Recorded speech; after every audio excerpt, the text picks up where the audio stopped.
आज मेरी शादी की पहली रात थी। मेरे कमरे को फूलों से सजाया गया था। कमरा बहुत ही खूबसूरत लग रहा था। मेरी शादी बहुत ही धूमधाम से की गई थी। मैं दुल्हन बनी बेड पर बैठी हुई थी। कैमरामैन तस्वीरें बना रहा था। मैं कभी सर दाएं कर रही थी तो कभी बाएं कर रही थी। मेरे लिए सब लोग अजनबी थे। हर चेहरा अनजान था। मेरा पति मेरे पास ही बैठा हुआ था। सब मोहल्ले वाले दुल्हन देखने के लिए आए हुए थे। रात के 12 बज चुके थे। मैं बहुत ज्यादा थक चुकी थी। भूख से भी बुरा हाल था। धीरे धीरे करके सब चले गए तो कमरे का दरवाजा बंद हुआ। मेरा पति मेरे पास बैठकर कहने लगा, तुम ऐसा करो कि चेंज कर लो, तुम बहुत थक गई होंगी। मैंने अपना शादी का जोड़ा उतार कर एक सादा सूट पहन लिया। मुझे इस समय बहुत तेज भूख लग रही थी। भूख की वजह से मेरे पेट में आग लगी हुई थी। लेकिन क्या करूं, मैं किसी से कह भी नहीं सकती थी। मेरे मेरे पति को मेरी थकान से क्या मतलब था। उसे तो बस सुहागरात मनाने की जल्दी थी। मुझ पर अपनी मर्दानगी का रौब डालते हुए कहने लगा, देखो मुझे ज्यादा तमाशा अच्छा नहीं लगता। मेरी बात कान खोलकर सुन लो। मैं बार बार ये बातें तुमसे नहीं कहूँगा। घर के सारे काम तुम्हारे जिम्मे है। खाना बनाने से लेकर झाड़ू पोछा सफाई सब कुछ तुम्हें करना होगा। तुम सुन रही हो ना? मैंने हाँ में सिर हिला दिया। मैं सोच रही थी कि मेरा पति मुझे कोई गिफ्ट देगा, कोई मोहब्बत भरी बात करेगा, लेकिन उसने तो मुझसे काम करवाने की जल्दी थी। शादी के दिन गुजर गए। हाथ में झाड़ू मेरा नसीब बन गई थी। शादी के नए नए दिनों में जहां लड़कियां अपने पति के साथ खूब इंजॉय करती हैं, सजती हैं, इधर उधर घूमती फिरती हैं, वह सब मेरे नसीब में नहीं था। मेरी किस्मत में तो घर की साफ सफाई करना, झाड़ू पोछा करना ही लिखा था। मेरी जेठानी इस घर की पहले से ही रिश्तेदार थी। मेरे ससुर के दोस्त की बेटी थी। लेकिन मैं तो गैरों से ब्याह कर लाई गई थी। मैं नई दुल्हन पूरे दिन घर का काम करती और जब थक कर टूट जाती तो रात को पति के नखरे उठाती। मेरा पति मुझसे बहुत सख्त लहजे में बात करता था। रात को डिनर हुआ, सब अपने कमरे में चले गए। मैं अपने पति के पास बैठ गई और कहने लगी, शादी को 3 महीने गुजर गए हैं, आप मुझे कहीं घुमाने लेकर नहीं गए। मेरा पति मेरी तरफ देखकर कहने लगा, घूमने मतलब कहाँ जाना है तुमने? उसने इतने रूखे शब्दों में मुझे पूछा कि मैं डर गई थी। मैं कहने लगी, आप क्यों इतने गुस्से से मुझसे बात करते हैं? पति ने टीवी देखते हुए कहा, जाओ मेरे कपड़े प्रेस करो, मेरा दिमाग खराब मत करो, मैं सारा दिन थका हुआ हूँ। मैं अपने पति के पैरों की तरफ बैठ गई। अच्छा चलें, आप लेट जाएं, मैं आपके पैर दबा देती हूँ। मेरा पति लेट गया। मैं उसके पांव दबाने लगी। मैं पति के पैरों को अपनी गोद में रखकर सोच रही थी कि मैंने शादी से पहले बहुत दुख देखे थे। मुझे मोहब्बत चाहिए थी, आपका साथ चाहिए था। आप क्यों मेरी आंखों से मेरा दर्द समझ नहीं पाते हैं? असल में मेरी माँ नहीं थी, सौतेली माँ के साथ पलकर जवान हुई थी। और सौतेली माँ कैसा सलूक करती है ये मुझे लिखने की और बोलने की ज़रूरत नहीं थी। मैंने बहुत दर्द सहे हैं सौतेली माँ के हाथों। यहाँ एक जुल्म ये भी तो हुआ था कि मेरी उम्र अभी 20 साल की थी और मेरे पति की उम्र 38 साल की थी। जैसे उन्होंने मुझसे जान छुड़ानी हो सो छुड़ा ली। मैं अपने पति के पैरों के पास लेटी और बस अपने पति के प्यार के 2 शब्दों के लिए तरस रही थी। काश मेरा पति मुझे प्यार से बुलाने, मेरा नाम पुकारने, मुझे प्यार से गले लगा ले तो मेरे सारे दुख दर्द दूर हो जाते। सुबह में 4 बजे पहले ही जाग जाती थी। नाश्ता बनाने सबके लिए मेरी ही जिम्मेदारी थी। मैं अपना दर्द किसी पर जाहिर नहीं होने देती थी। मैं बस अपने घर में खुश रहना चाहती थी। अपने पति की मोहब्बत चाहती थी, पति का साथ चाहती थी। बस अक्सर कभी थकान की वजह से बर्तन ना धो सकती या झाड़ू टाइम पर न दे पाती तो सास मुझे ताने सुना देती थी। लेकिन मैं अपने होठों को बंद ही रखती थी। अपने सास की किसी भी बात का जवाब नहीं देती थी। मैं अपने पति से एक दिन कहने लगी, मुझे हर महीने कुछ पैसे दे दिया करें। पति ने गुस्से से मुझे देखा और कहने लगा, पैसे क्यों चाहिए? मैंने बड़े प्यार से जवाब दिया, मैं औरत हूँ, मेरी भी कुछ ज़रूरतें होती हैं। पैसे पास हों तो कभी बाजार जाऊं तो अपने लिए कुछ ज़रूरी चीज़ें खरीद सकती हूँ। अब मैं आपके भाई से ये सब बातें नहीं कर सकती। आप मेरे पति हैं तो आपसे ही करूँगी। मेरे पति को न जाने क्यों मुझसे एक जिद थी। उन्होंने गुस्से में जवाब दिया, देखो मेरे पास फालतू के पैसे नहीं है कि तुमको अलग से पैसे दे दिया करूं। अगर तुम्हें किसी चीज़ की ज़रूरत हुआ करे तो मेरी माँ से कह दिया करो, वो तुम्हें सामान लाकर दे दिया करेगी। मैं अपने पति के पास बैठ गई और कहने लगी, कोई बात नहीं, आप मुझे कुछ भी नहीं दे सकते तो भी मैं आपके साथ बहुत खुश हूँ। बस आप मुझसे प्यार से बात कर लिया करें, मुझे प्यार से जवाब दे दिया करें, मेरा नाम प्यार से पुकारा करें। भगवान की सौगंध, सब कुछ भूल जाया करूँगी, एक दिन भर की थकान, पुराने दर्द, सब कुछ। बस आप मुझे मोहब्बत से पुकार लिया करें। आप कभी मुझसे प्यार से बात नहीं करते, बस जब देखो गुस्सा ही करते रहते हैं। फिर मैं दोबारा कहने लगी, ये देखो मेरी सालगिरह थी, मैंने आपका नाम अपने हाथ पर मेहंदी से लिखवाया है। पति ने जैसे ही मेरी हथेली पर अपना नाम देखा तो और भी ज्यादा चिढ़ गया। मैं इतने प्यार से अपने पति से बात कर रही थी, लेकिन उधर मेरा पति बड़बड़ा रहा था, किसी पागल औरत से पाला पड़ा है ये कहकर मेरा पति गुस्से से पैर पटकता हुआ बाथरूम में घुस गया। मेरी आंखों से आंसू आ गए। मैं वहीं बेड पर बैठ गई। अगले दिन हमारे घर ईंटों से भरा एक ट्रॉली आया था। हमारा नया घर बन रहा था। गांव में रहने वाले थे, वहीं घर बन रहा था। मैं घर के कामों में लगी हुई थी। जब मेरे पति ने कहा कि घर के कामों से फ्री हो जाओ तो मेरे साथ ईंटें अंदर रखवाना, मेरी मदद करना, मैं चुपचाप हाँ में सिर हिला दिया। घर के काम करके फ्री हुई तो पति के साथ ईंटें अंदर रखने लगी। थकान से बुरा हाल हो गया, लेकिन मैंने बिल्कुल भी जाहिर नहीं होने दिया। काम करते करते रात के 3 बज गए थे। दर्द से मेरा बुरा हाल था, मेरे हाथ हिल भी नहीं पा रहे थे। मेरा पति सो चुका था। मैंने अपने पति को आवाज़ लगाई कि मेरे हाथों में बहुत दर्द हो रहा है, मेरे हाथों में बाम लगा दो। मेरा पति मेरी तरफ से करवट लेते हुए बोला, कोई पेन किलर खा लो, मुझसे नहीं लगाया जाता बाम। थोड़ी देर में मेरे पति के खर्राटों की आवाज़ आने लगी। मैं जैसे तैसे करके उठी, एक गोली खाई और बेड पर लेट गई।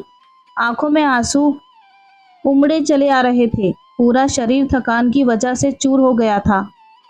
सिसकियां रोकने के चक्कर में मुंह पे तकिया रख लिया था कि कहीं पति की आंखें ना खुल जाएं, फिर वह मुझ पर और भी गुस्सा होता। दर्द की वजह से मैं सो ना सकी। पूरी रात ऐसे ही इधर उधर करवटें बदलते हुए गुजर गई। 4-5 बजे के समय कहीं मेरी आंख लगी। कभी आंख लगे आधा घंटा ही हुआ होगा कि मेरी सास की चीखने की आवाज़ आने लगी। वे घर में शोर मचा रही थी कि महारानी अभी तक पड़ी सो रही है, नाश्ता बनाने का कोई होश ही नहीं है। मेरे पति ने मुझे झंझोड़ कर उठाया कि तुम अभी तक सोई पड़ी हो, तुम्हारे अंदर जरा सी भी शर्म नहीं है, जरा टाइम तो देखो क्या हो रहा है, 6 बजने वाले हैं। मेरा पति बहुत ही गुस्से से मुझे उठा रहा था। मैं जल्दी से जागी। मेरे जागने पर पति और सास गुस्सा करते हुए कहने लगे, तुम्हें कोई शर्म नाम की चीज़ भी नहीं है। देखो मम्मी अपना नाश्ता खुद बना रही है और तुम्हारी आंख है कि अभी तक खुली ही नहीं। मैं क्या कहती, जबकि मेरे पति को कोई फर्क ही नहीं पड़ता था कि मैं रात भर दर्द से बिलबिलाती रही थी। पूरी रात में सो नहीं सकी। और मेरे पति को क्या, मेरे दर्द का एहसास तो किसी को भी नहीं था। मैं चाहे मरूं या जिंदा रहूं। मैं खामोश रही और फिर किचन में चली आई। सारा घर का काम किया। मेरी हालत बहुत खराब थी, लेकिन मैंने किसी से कुछ भी नहीं कहा। धीरे धीरे समय गुजर गया और मेरी शादी को 3 साल हो गए, लेकिन हमारे अभी तक कोई बच्चा नहीं हुआ था। इन 3 सालों में ऐसी कोई सांस नहीं थी जो मैंने सुकून से ली हो। नए घर का काम शुरू हुआ तो मजदूरों की तरह काम करती थी। दिन भर सबके लिए खाना बनाकर घर की सफाई करती, फिर कभी ईंटें उठा उठा कर देना तो कभी मिट्टी उठा कर देना। 4 महीने मैंने मजदूरों की तरह घर तैयार करवाया था। पति के साथ रहते हुए पति से दूर थी। दिन ब दिन पति भी मुझसे दूरी बनाने लगा था। दिन की दूरियां क्या बड़ी, रात में भी दूरियां पैदा होने लगी थी। औलाद ना होने के ताने मुझे दिन रात मिलने लगे थे। एक डर मुझे सताने लगा कि कहीं मेरा पति औलाद की चाहत में दूसरी शादी ना कर ले, और फिर मेरा डर सही साबित हो गया। मेरे ससुराल में अब मेरे पति की दूसरी शादी के बारे में चर्चा होने लगी थी। मेरी सास कह रही थी कि ये औरत बांझ है, कभी तुझे बच्चा नहीं दे सकती, तू दूसरी शादी कर ले। तब मुझे एहसास हुआ था कि कुछ तो गलत हो रहा है। मुझे एक डर सताने लगा कि कहीं मेरी सास सच में मेरे पति की दूसरी शादी न करा दे। जैसा भी था, मेरे लिए एक ठिकाना था। इस घर के अलावा मैं कहाँ जाती। मेरी सौतेली माँ तो मुझे घर में घुसने भी नहीं देती थी। कम से कम इज्जत के साथ बैठकर रोटी तो खा रही थी। दर दर की ठोकरें खाने से पति का घर ही अच्छा था। एक दिन मेरी जेठानी की छोटी बेटी ने मुझे बताया कि चाची, मम्मी कह रही थी कि चाचू की नई शादी करेंगे, तुम्हारे लिए नई चाची लेकर आएंगे। मैं समझ गई कि अब कोई कयामत मेरे ऊपर टूटने वाली है। लेकिन मैं क्या कर सकती थी सिवाय रोने के। आंखों में आंसू भर आए, लेकिन होठ खामोश थे। मेरा पति कमरे में बैठा चेहरे पर कोई क्रीम लगा रहा था। जब मैं उसके पास गई, कहने लगी, क्या बात है, आजकल बहुत क्रीम लगा रहे हैं। आप तो दिन ब दिन खूबसूरत भी लगने लगे हैं। क्रीम अपना असर कुछ ज्यादा ही करने लगी है। मैं अपने पति के पास बेड पर बैठ गई। मैंने अपने पति के कंधे पर सिर टिका दिया और दो आंसू आंखों से झलक कर उनके कंधों पर जाकर सूख गए। मेरे पति ने मेरा सर झटक दिया, मुझसे दूर हो गए। कहने लगे, हर किसी को अपना ख्याल रखना जरूरी होता है। पौधों को भी अगर पानी ना दिया जाए तो सूख जाते हैं, किसी काम के नहीं रहते। मेरा पति कमरे से जा चुका था। मैं वहीं बैठी अपनी आने वाली जिंदगी की खुशियों की भीख मांगने लगी भगवान से। और फिर वह दिन आ ही गया जब लड़की वाले मेरे पति को देखने आए। मेरी सास ने मुझसे कह दिया था कि तुम खाना बनाकर कमरे में चली जाना, मेहमानों के सामने आने की कोई ज़रूरत नहीं। आने वाले मेहमानों से तुम्हारा कोई मतलब नहीं है। मैं समझ गई थी कि आने वाले मेहमान कौन हैं और मुझे भी उनसे मिलने का कोई शौक नहीं था। मैं चुपचाप खाना बनाकर अपने कमरे में चली गई। जब से मेरी माँ मुझे दुनिया में छोड़कर चली गई थी, मैंने अपने दर्द को छुपाना सीख लिया था। दूसरे के सामने मेरे चेहरे पर हमेशा मुस्कुराहट रहती थी, लेकिन जब भी कभी तन्हाई मिलती तो अपनी माँ को याद करके रो लिया करती थी। अगर आज वे मेरे पास होती तो मुझे इतने दुख नहीं सहने पड़ते। मेरे पापा जिंदा थे, लेकिन उन्हें मेरी कोई परवाह नहीं थी। बस यही गम सताए जा रहा था कि अगर मेरे पति की दूसरी शादी हो गई तो फिर मेरा क्या होगा। नई पत्नी के आते ही मेरा पति मुझे धक्के देकर घर से निकाल देगा। फिर उसके बाद मैं कहाँ जाऊंगी, क्या करूंगी। मेरी सौतेली माँ तो मुझे कभी भी अपने घर में कदम भी नहीं रखने देगी। और फिर वह मनहूस दिन भी आ ही गया, जिसकी मैंने भगवान से रो रो कर दुआएं मांगी थी कि काश वो दिन कभी ना आए। मेरे पति की कोई दूसरी शादी हुई, वे नई पत्नी ले आया और अब उसी कमरे में अपनी नई पत्नी के साथ रहने लगा जिसमें कभी मैं रहती थी। मुझे एक छोटा सा अलग कमरा दे दिया गया। इस घर में मेरी महारानियों की औकात तो नहीं थी कभी। अब तो और भी ज्यादा नौकरानी से भी बुरा हाल बना दिया गया था। दूसरी पत्नी के साथ मेरा पति बहुत खुश था। उसके साथ बहुत ही प्यार से बात करता था, उसे घुमाने के लिए बाहर भी ले जाता था। पता नहीं मेरी किस्मत ही क्यों खराब थी। माँ बाप के घर भी खुशियाँ नहीं मिली और शादी के बाद पति की घर भी खुशियाँ नसीब नहीं हुई। मेरा बस वही काम था, दिन भर घर का काम करना, दूसरों का ख्याल रखना, लेकिन मेरा ख्याल रखने वाला कोई नहीं था। मैं धीरे धीरे बीमारियों की चपेट में आती जा रही थी। जब दिल परेशान हो, खुराक भी अच्छी ना मिले तो शरीर भी कमज़ोर हो ही जाता है। मैं धीरे धीरे बहुत ज़्यादा कमज़ोर हो चुकी थी। अब तो मेरे सर में भी दर्द रहने लगा था, लेकिन मैं कहती तो किसे कहती। मेरा पति तो अपनी नई पत्नी के साथ खुश था।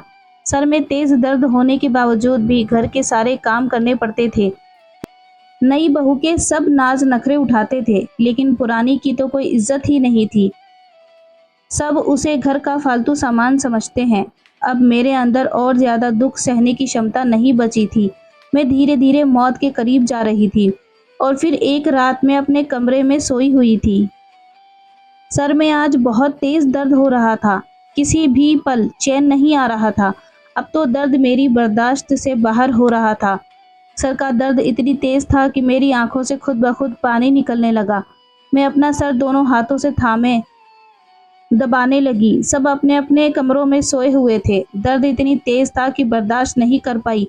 मैं अपने पति को आवाज़ देने लगी, लेकिन मेरा पति तो अपनी दूसरी पत्नी की बाहों में सो रहा था।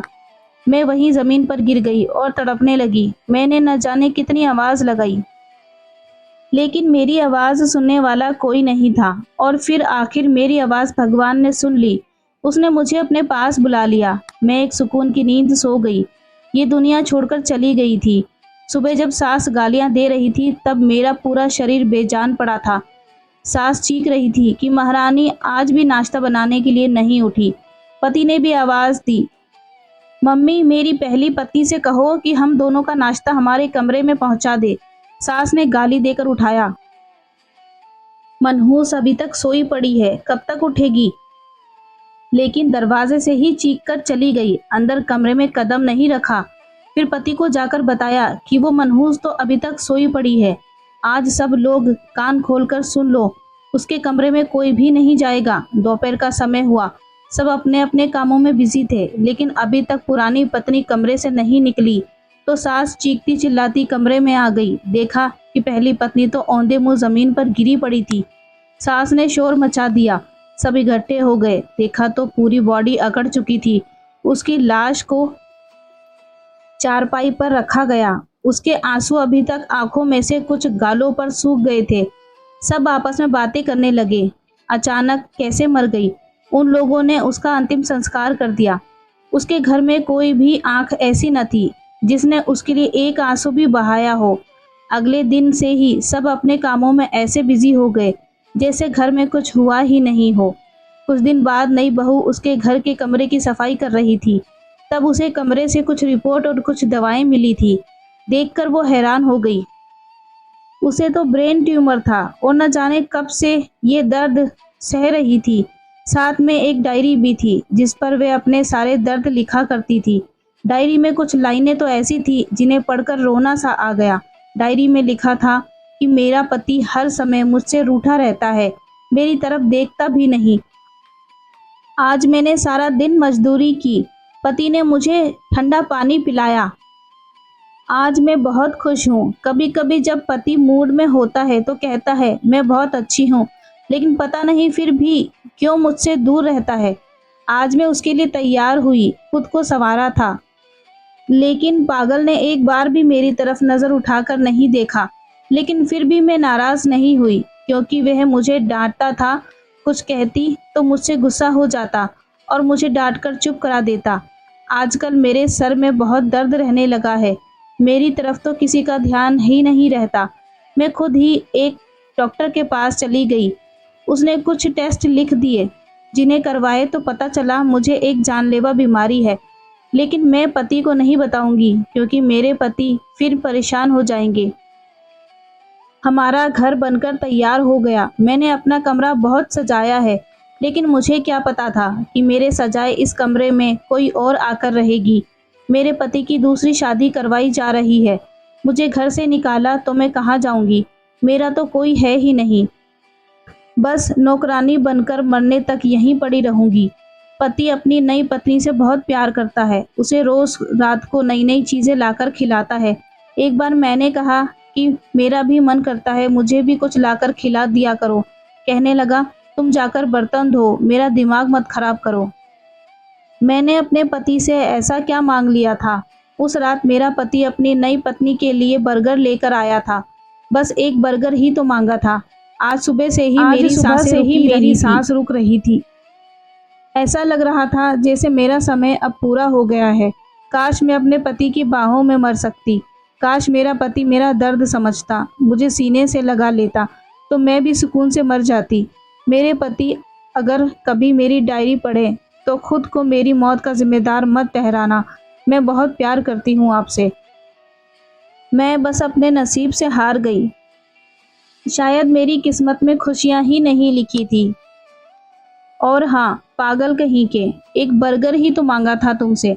तुम तो बहुत ही कंजूस निकले, वह भी लाकर नहीं दे सके। अगर ला देते तो तुम्हारा क्या बिगड़ जाता? इसमें डांटने की क्या जरूरत थी? अपनी दूसरी पत्नी का ख्याल रखना। मैं तो नहीं रहूंगी। जब आपके यहाँ कोई बच्चा पैदा हो तो एक बार उसे मेरा फोटो दिखाकर जरूर कहना कि ये भी तुम्हारी माँ थी। जीते जी माँ का शब्द नहीं सुन सकी तो क्या हुआ, मरने के बाद तो माँ का दर्जा मिल जाएगा। अब मुझे बहुत दर्द हो रहा है। अब लिखा भी नहीं जा रहा। मेरा दिल चाह रहा है कि आपके पास आ जाऊं, लेकिन के बाद सब कुछ अधूरा रह गया। पत्नी खामोशी से मर गई। पति डायरी पढ़कर बहुत रोया था, लेकिन अब रोने का क्या फायदा। वे बेचारी न जाने कितनी रोई थी, कितनी तड़पी थी, लेकिन तब उसकी तड़प किसी ने नहीं देखी थी। तब उसके दर्द को किसी ने महसूस नहीं किया था। अब जो सुकून की नींद सो रही थी, तब उसके लिए उसका पति रो रहा था, लेकिन अब रोने का कोई फायदा नहीं था। अब वह कहाँ से लौटकर आने वाली थी। न जाने कितनी पत्नियां ऐसी होंगी जो अपने हमसफर की बेरुखी पर जिंदगी जी रही होंगी, जो दर्द सहती हैं लेकिन शिकवा नहीं करती। एक लड़की अपना सब कुछ छोड़कर अपने पति के प्यार के भरोसे आती है, और जब उसे पति का प्यार ना मिले तो वह अंदर तक टूट जाती है। उस लड़की का ध्यान रखें, उसे प्यार दें जो अपना सब कुछ छोड़कर आपके पास आई है। पति के प्यार के बिना एक औरत अधूरी होती है। उसे अधूरेपन की इस मौत से बचा लें। वीडियो पसंद आए तो लाइक करें, चैनल को सब्सक्राइब करें। Thanks for watching.